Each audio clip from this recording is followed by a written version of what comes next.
Hello, hello, and welcome to Coaching Corner with me, Tracy Forsyth.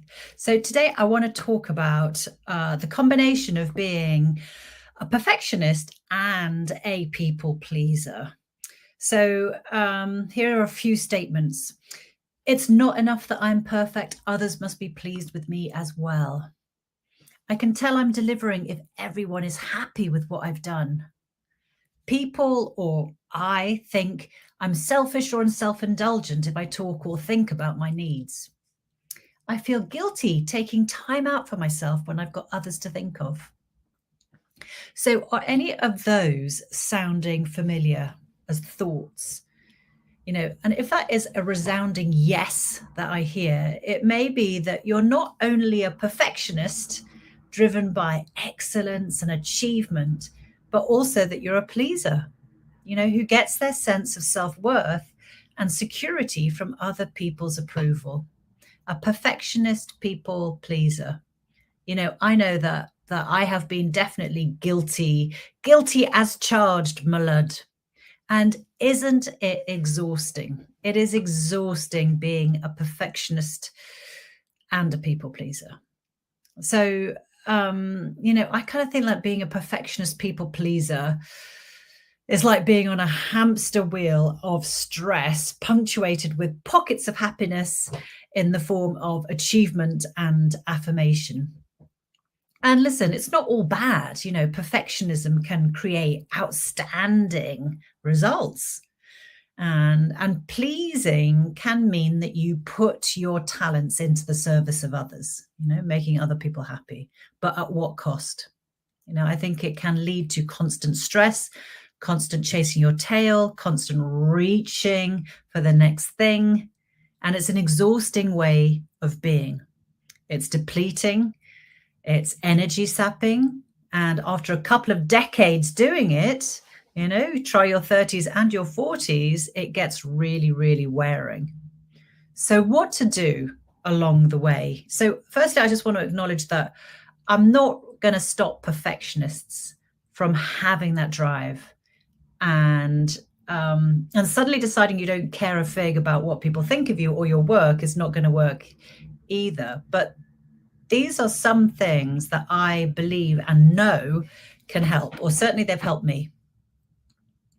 So, number one is just to create a vision of what success looks like. Whatever it is, whether it's a project at work, whether it's balance in your life, whether it's feedback from the team, sit down and think about what success looks like and write it down.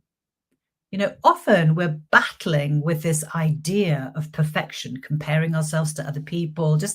It's just like just this sense of I'm not there yet.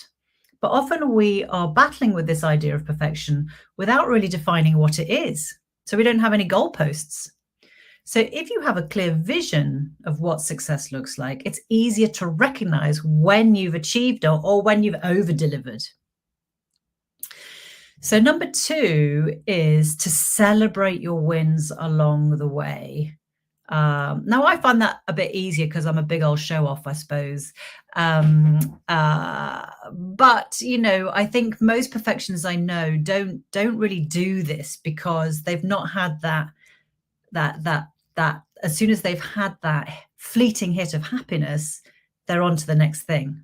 They don't kind of like sit on their laurels. And I guess I used to be like that.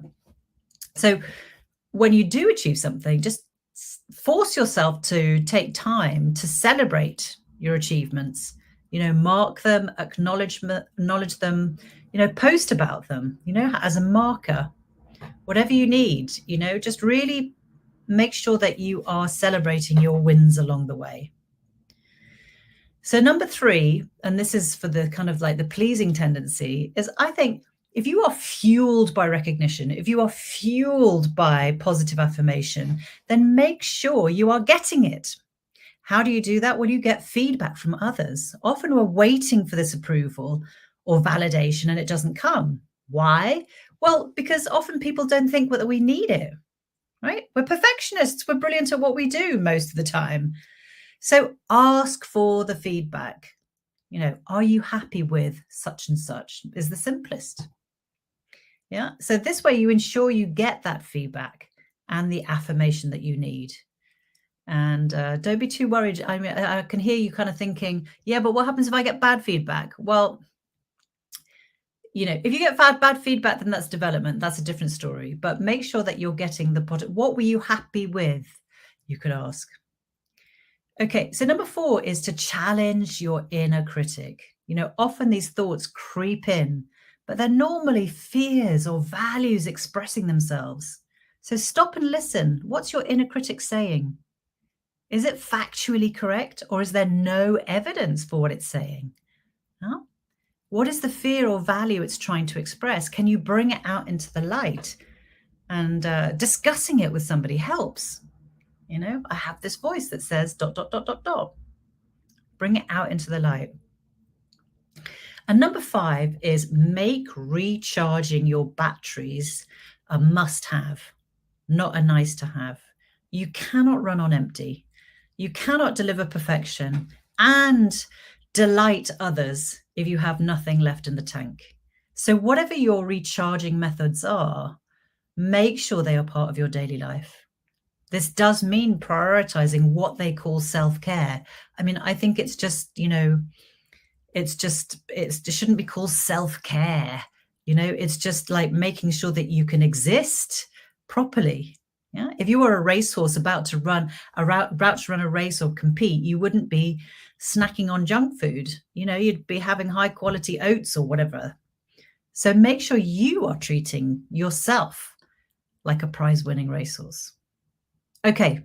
So I hope that helps. That's it for this week. Take care of yourself. There is only one of you.